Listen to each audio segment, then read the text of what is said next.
居民，之前去旅行嗰啲就好多咯。喂，得啊！去石門島、沖繩嗰啲。喂，正喎！好入閘入閘。呢啲係叫出路要計人啦，聽唔聽到？好耐唔見你，我叫葉金蘭。哦，好似記得你係喺金花娘娘廟啊嘛。哇，你記得我嘅？記得你啊！你個樣又咁福，又咁好，又咁慈祥，又肯幫人。哇！你講啲咁嘅嘢，咦？咁你而家去邊度啊？好啊，送佢哋走。係啊。咁一陣間同你傾偈啊？好啊，好啊，好啊。你食齋未啊？未食飯，我哋食齋啊。係咩？係啊，你招呼佢。哦。係啦，下次見。好啦，下次見。好啦。時時優嚟。係啊，我唔知道幾多點啊。我哋11點幾開始。就冇事啊？巡遊咯，即係我巡遊。去金花廟同埋天后廟嗰啲。我哋年年都做嘅，每年都有嘅。咦，咁陣間仲有啲咩儀式啊？派福袋咯。哦。因為我哋一定係搭10點鐘嚟㗎。哦，係啊。每年都係咁㗎，係啊。哦，咁樣嘅。恐怖在線，返去舊時嗰度。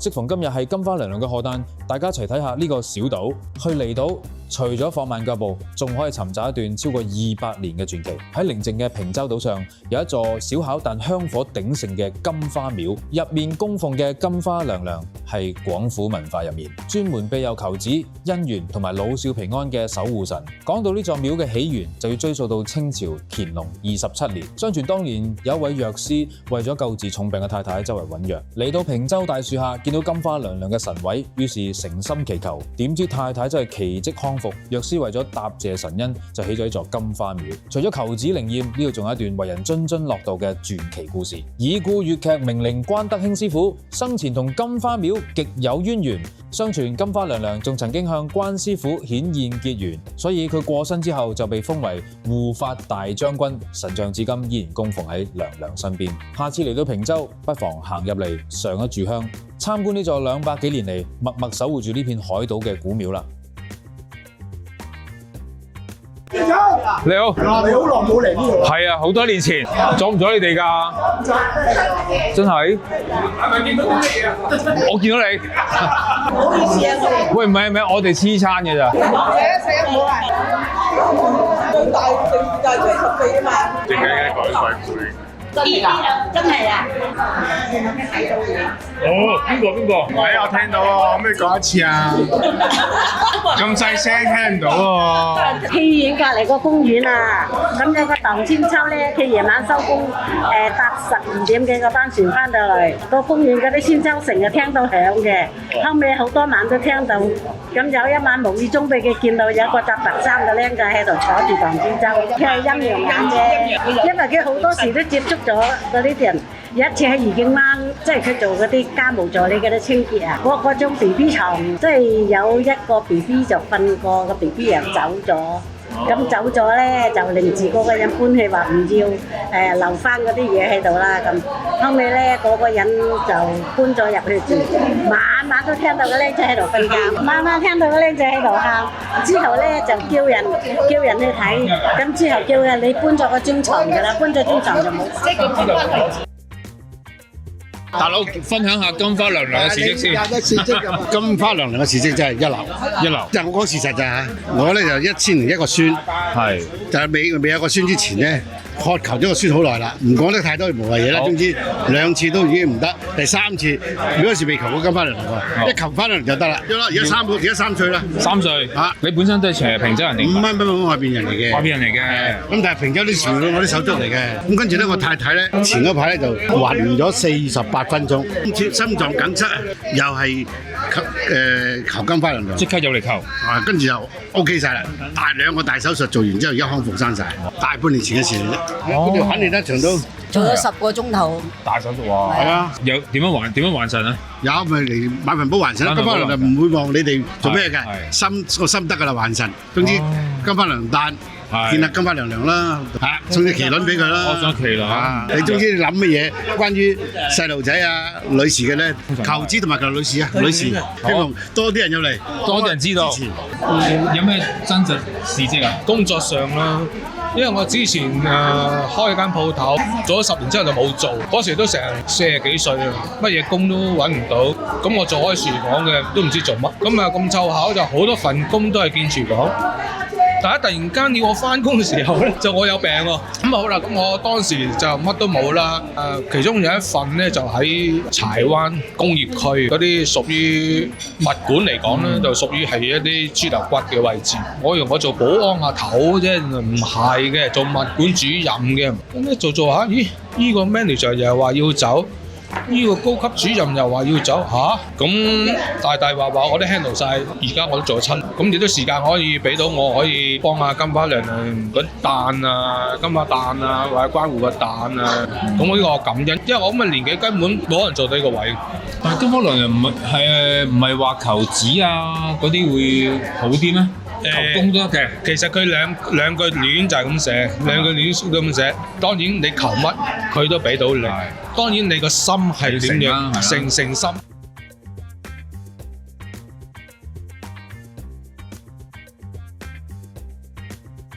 而家同你講啦，而家同你都要講下㗎嘛，金蘭姐係咪先？嗱，我講句。天地人喎，你嘅人直嘅人好心嘅，個天就幫你。我講天花龍鳳都冇用嘅。你都好順利啊！我係順利啊！你好健康啲嘛？但我想問翻你，點解當年會揀你嘅金花娘？唉，嚇呢件事。當年我係最窮嘅喺平洲。係咪啊？真係嘅。嗱，我唔係我個樣唔係好輸蝕嘅咋嚇。你而家唔輸蝕啦，你咩平洲啊叫金花廟，我都唔識係金花廟㗎。你唔知㗎？我唔知㗎，即係我聽教會，就係你知係平洲冇活動㗎嘛，成班即係大姐仔，哇夜晚咧就去一班啊聽教會，又有得玩下嗰啲。即係溝下仔啦當時。冇仔溝。冇仔溝。嗱變咗教咗我老公啊，我老公啊就唔係話點樣拜神，拜祖先。即係窮到咧，老公有病，家婆有病，真係我種菜噶嘛，農場嚟噶嘛，即係養豬噶嘛。你喺邊度種？咦，家下東灣啊，家下東灣花園啊，係嘛嗰度。嗱，我哋客家村嘅，都好似條村咁樣噶嘛。對面嗰個婆就同我家婆，即係大家度打對面傾啦。即係我家婆叫譚太啊嘛。佢話：譚太姑，佢話唔好諗咁多啦，人窮你都唔好灰心啊！真係窮得好辛苦。佢話金花娘娘啊，幾旺啊！即係話愉景灣，即係話今日買個即係話何達愉景灣嗰啲人啊，得船啊，過嚟咧唔使搭船嘅，船過船擔棋子餅嚟學金花馬嘅。你有幾旺啊嗰陣？即係一隻船接一隻船？係啊，咁誇張？即係咁旺嘅。以前係咁嘅。係咁樣嘅。佢話家下即係家下廟啊落爛到都冇人去敬，即係話咁樣。睇到咁樣就好奇啦。我好奇咧就睇到即係金花廟啦。以前金花廟唔係咁樣㗎。嗱爛曬，已經加我哋嘅神位幾靚。係啊。早時咧我見到神位嚇死你，一去到琴時灣喺地下污糟，即係唔係有紅毛泥冇地。之後，家下嗰個涼亭嗰度咧就生咗啲臭花樹啊！即係圍滿晒。我哋由嗰臭花樹捐落去睇，一睇到你啊，自己流眼淚啊！因為自己凄涼咁埋一企係咪？係，即係好似感同身受咁啊！人又咁，個神又係咁落。係啊，金花廟咧嗰個神像就冧晒啊！個頭咧就用當乜咧裝。咩當乜咩？嗰啲壽星公年奶啊！我裝住個頭，係咁擺喺度嘅咋。佢話即係講個係講一句啫。係。我話你神又好，乜都好啦，我嚟敬下禮。如果我老公同我家婆好翻，即係廟咧能力將來要我做乜嘢，我就幫埋掃地好，做乜嘢就許落呢個願啦。OK，當時係幾多年前啊？我嗰陣係20零歲啫喎。係咯，得啦，唔使講啦。20零歲啊，嗰陣係有一輪唔敢同人講啊，即係同個菩薩，因為我老公教我老公，我老豆又反對，話係間菜園佬乜，主要喺度即係吐苦。即係同阿金花娘娘。係啦。即係閨蜜咁樣傾偈。係啦，冇錯啦。我講一句，即係嗱，講咗一句咧，我話做人咧，哇！我金花娘娘，如果我老公咁樣話，而家點啊？仲有一個首歌嘛。哇！咁我點樣啊？不如我死咗佢好啦，唔好到時咧你死我搞唔掂啊，點算啊？咁即係個心咁諗，我未講出嚟啊，大佬！佢真係喺嗰個神壇嗰度，好似個音咁啊，即係好似微微即係話就講出俾你聽㗎。就俾個信息你。係啊，信息啊。佢講咩啊？佢話凡間你哋入嚟咧係要受苦，天上啊受苦你都唔知啦，天嗰個守護嗰神啊都要管天下啦。佢話你咁樣叫做受苦。你記住，凡間邊個受苦做咩都好，天上同埋神一樣嘅。你受得苦，終苦為人上人。你唔好諗錯大個，即係唔好諗錯大樣啊！咁我嗰陣都唔信嘅，到夜晚發夢真係信息啦。到夜晚係真嚟啦，鳳冠霞帔走嚟，即係我發夢咁樣啊嚇！佢話我仲要切對孖仔俾你，我仲嗰陣我有個仔噶嘛，仲有個女，我唔想生啊，你知唔知啊？我話我唔使啊，佢就一句講，因為我哋客家人噶嘛。佢話咧，你阿爸又冇仔，你即係話你唔生咧，但係你想生冇得生。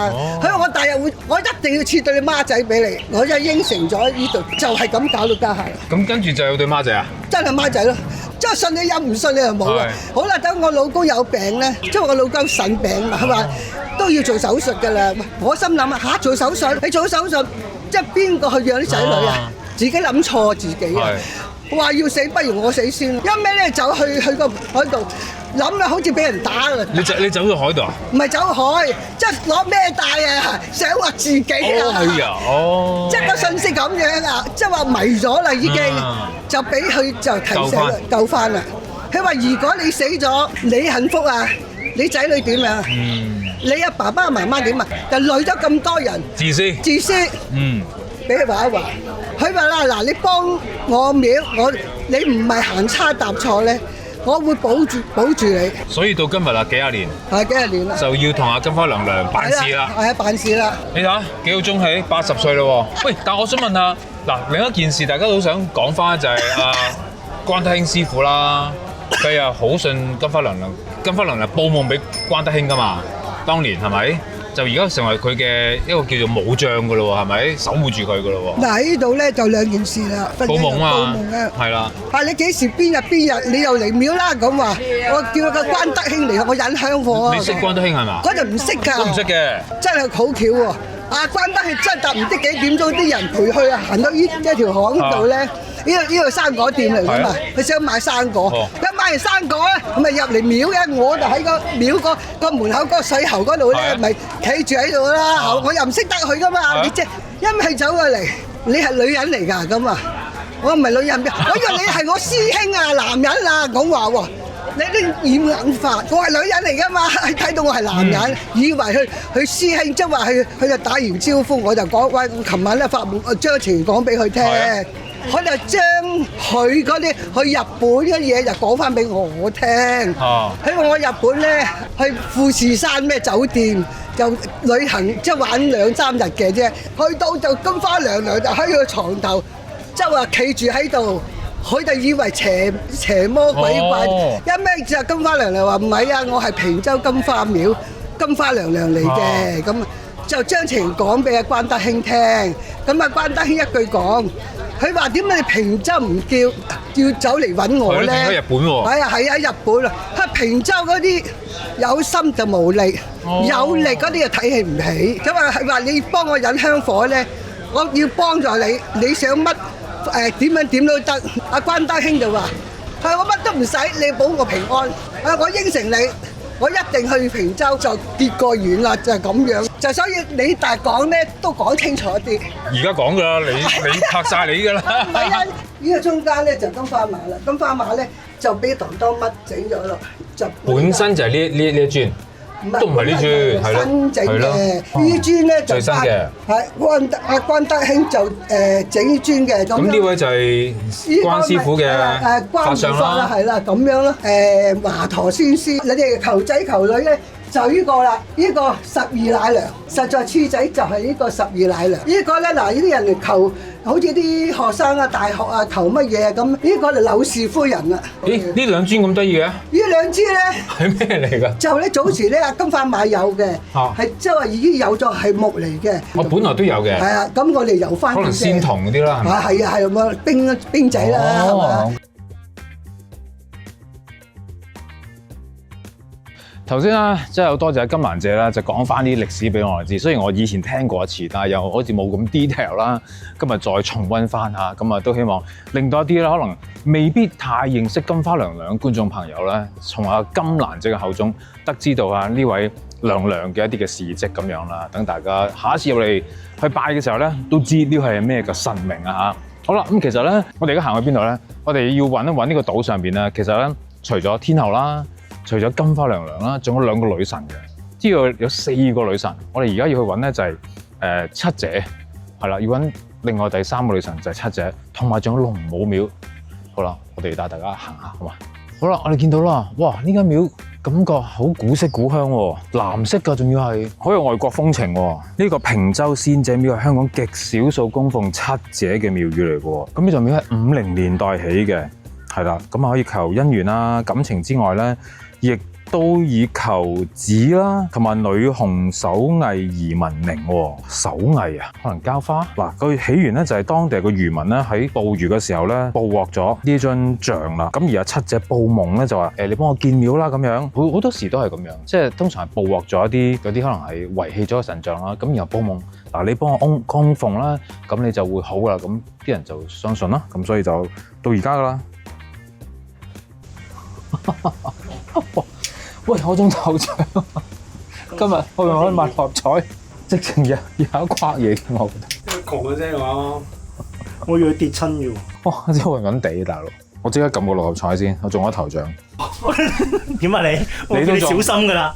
真係中獎啊！我哋還神啊嘛，無論中幾多錢都好，我一定會嚟還神嘅。多謝多謝。咁喺阿七姐廟隔離呢度咧，有大聖喎，即係喺香港如果拜大聖都唔多，呢度有一間。就專係拜大聖。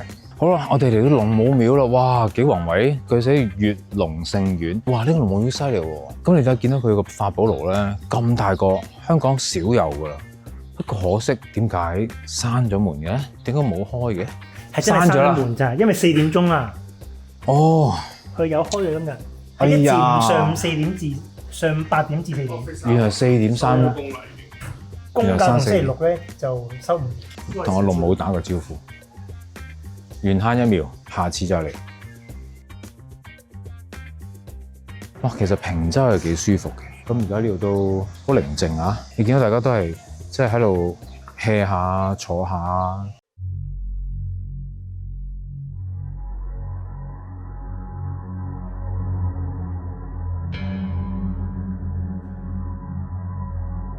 好啦，嚟到咧，我哋今日其中一個戲屋嘅地方啊，咁啊專登咧又嚟呢度睇一睇嘅。其實就係呢個平洲戲院啊，其實都好多人講過嘅，咁啊荒廢咗啦。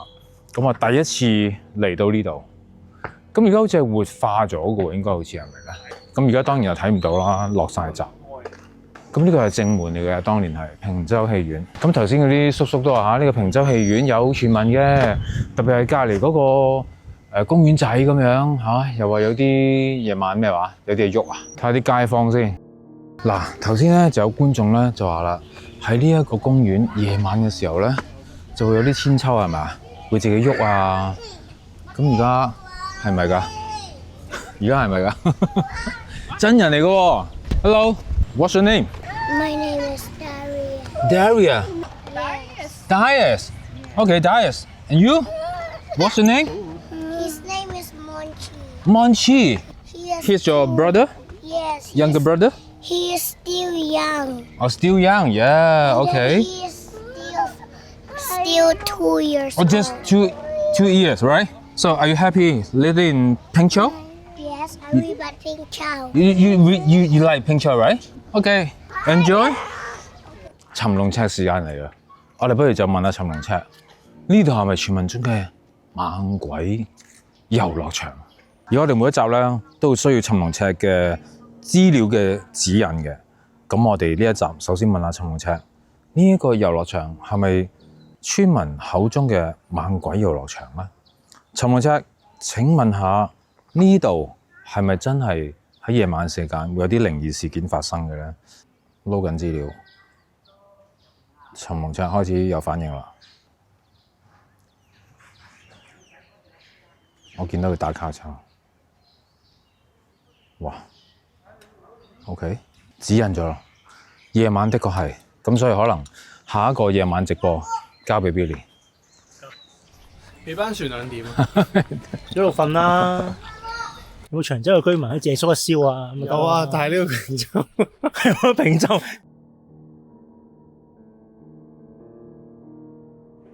平洲真係好多呢啲土地廟喎，有唔同嘅地方都會有。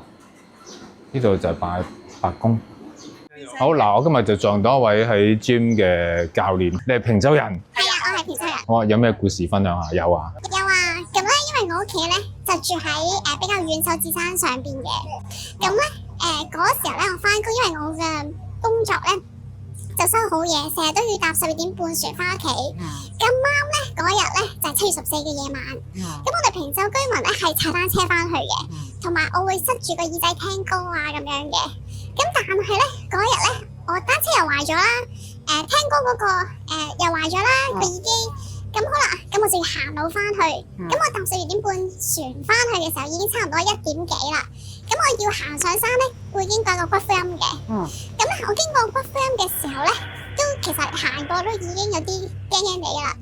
咁咧一路行，行到斜路上邊嘅時候咧，有個男人喺我隻耳仔隔離，咁樣，跟住個人已經打晒冷震，都唔敢行啦，因為行緊斜路都行唔到上去啦。但係冇辦法。要照行翻去翻屋企啦，咁翻到屋企啦，咁我屋企咧，因為平洲人有天后娘娘嗰個天后娘娘，我哋拜神嘅屋企。翻到去，跟住我爸落嚟嘅時候就同我講：我爸爸頭先有個嘢叫我，跟住我爸爸話唔緊要，7月14佢同你玩嘅啫咁樣。咁所以咧其實我哋喺平洲慣咗咧，呢啲7月14啊嗰啲咧都有呢啲經歷咯。哦 OK， 但係冇見到。冇見到，因為細個話聽到聲，千祈唔可以離開嗰邊。OK， 手指山喺好遠㗎。手指山喺呢度直行上去就係㗎啦。哦，係咩？見到個骨灰龕場嘅。係啦，見到骨灰龕嘅。哦。因為我哋屋企一定要經過嗰個骨灰龕。咁如果要行上去要幾耐時間？10零分鐘都唔夠。10零。啫。一路直路上。就係㗎啦。係啊。好啦，我哋又去食啦，又可以補充體力啦。我哋係咪行去手指山啊？冇錯。叔叔，呢度係咪有一個擺骨灰嗰啲地方㗎？擺骨灰啊？係咯。係。Hello。呢度手指山係。係咯。但係我朋友話佢住手指山，經過一個骨灰龕場㗎喎。另一邊啊？嗰邊啊，你喺嗰邊。好遠㗎？都遠㗎。係咩？但係呢度都有一個墳哦。你咪要影啊？得唔得㗎？係咩？哦。我成日聽佢啲鬼故。我哋影下啫，了解下。你喺度住㗎？我哋隔離嘅。哇，有魚塘㗎喎！哇，呢啲真係骨灰鐘嚟㗎喎。係啊。係咪啊？係啊。呢啲好耐㗎，冇人拜。但係你住邊度啊？我住上高啲屋。哦，你唔驚？唔使驚。係咯。呢啲好耐㗎啦。好耐㗎啦。好有錢㗎！佢每年都係坐個遊艇入嚟。翻嚟拜，哇，犀利喎！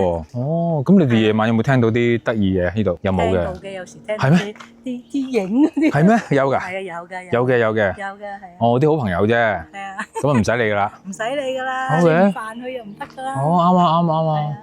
誒佢咁得閒入嚟拍嘢。今日金花娘娘誕啊嘛，跟住我有朋友就話佢咩手指山7月14，跟住聽啲人隔離同佢講，喂，呢度係手指山喎，呢條路行上去係。係啊，但係佢係單車嘅，所以一定唔係呢條路啦。但係單車係另外一邊。係咪啊？先至上到去。係啊。咁嗰度真係有骨灰龕場嘅。有。哦，咁太遠啦。遠啦，遠啦。咁所以算啦，我哋就去唔到啦。你遠啦，去唔到。多謝你開門俾我哋入去睇下。呢啲都係。哦，呢個都係喎。冇人拜㗎啦。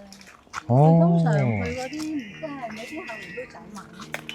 係咯。哇！呢個係新墳嚟喎。係啊，我老爺。哦，呢個係你老爺啊？係啊。哦，鞠個躬先，鞠個躬先，打交晒，打交晒。哇，咁你好方便喎，拜山就後邊嘅啫喎，好方便喎。哇，咁咪好好咯，先人日日睇住自己喎，唔使驚佢都睇住你添啊。係啊。就喺後邊。行到上去就手指山啦。哦，呢度就係啦。係啊。點解要上去上到去上高啊？太遠啦，唔係，我哋想揾個骨灰龕場啫，算啦。多謝你，好，拜拜。人生就係咁樣，永遠都係，即係你以為嗰條路你想揾嘅嘢應該會見到，但係又唔係，個天係偏偏俾你見一啲可能唔係你意料之中嘅事，但係又覺得幾得意嘅嘢。咁你就覺得，咦幾好喎，咁啊又接受啦，係咪？咁啊亦都多謝佢肯開門俾我哋影下相。生命就係隨你要去嘅地方，就會揾到一啲應該適合你嘅嘢。心裏邊好想收工嘅，其實我哋咁樣啦。既然咧問開尋龍赤所有嘢，尋龍赤我哋應唔應該去一去好遠嗰個骨灰龕場咧？如果佢覺得我哋應該去咧，係應該仲有嘢嘅。一係下次等七姐彈完先啦，有機會啊。應唔應該而家再去咧？尋龍赤，喂，佢冇答案喎，今次。即係佢話呢啲嘢你都問，你唔使問啦，係嘛？自己決定啦。但係心裏邊已經覺得唔去。但係我哋睇你決定，尋龍赤。喂，佢好似開始俾答案啦。尋龍赤，我哋應唔應該去咧？去嘅請打交叉，唔去嘅請打。哇！好彩啫！多謝你啊，尋龍赤，你救翻我哋一命。我哋下次先去。可以食嘢㗎啦。係啊。好肚餓。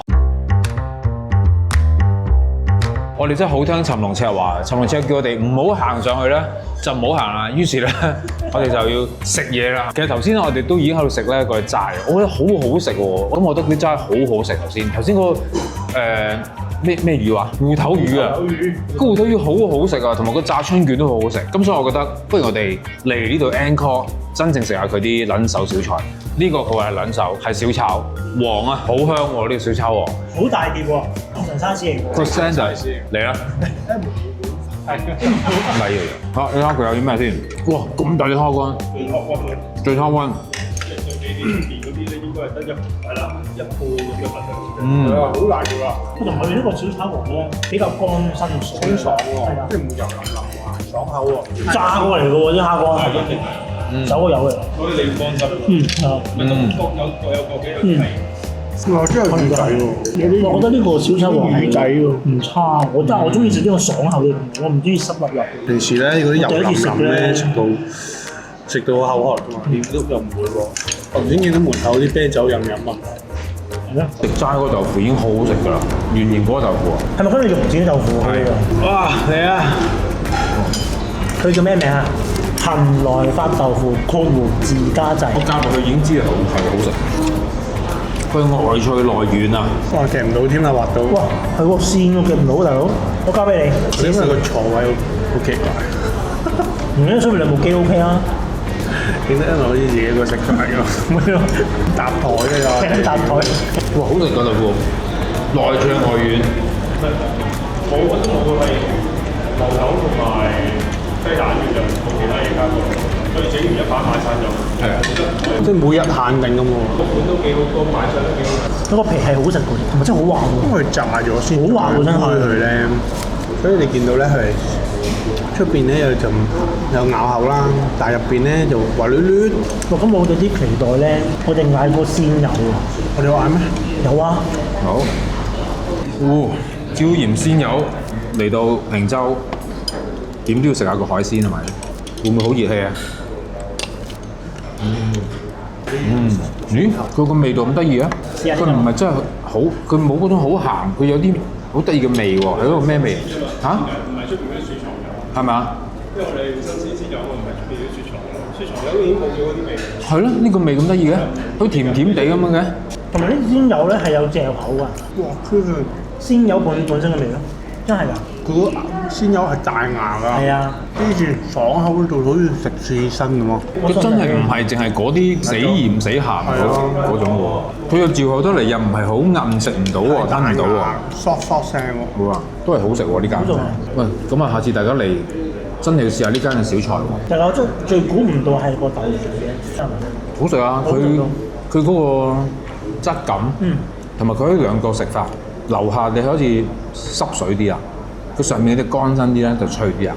好啊，今日就都係翻去舊時嗰度4個女神廟，仲有啲觀眾又講下鬼故，仲有頭先有觀眾咧就提供俾我哋，佢話咧平洲每年嘅7月嗰個14嗰個儀式啦，其實佢15下就會係都好大壇㗎，佢哋有佢哋自己本身嗰個包山拍俾大家睇。究竟平洲呢個盂蘭節係點樣做嘅咧？有啲咩儀式咧？到時大家再睇啦。好啦，喜歡呢條片 like、share、subscribe、super chat， 最緊要希望大家睇埋星期一至五九冇在線。觀眾對我哋有任何嘅資料提供，喺下邊留言，話俾我知坪洲仲有啲咩鬼故，我哋再入嚟跑得嘅。下禮拜見，拜拜。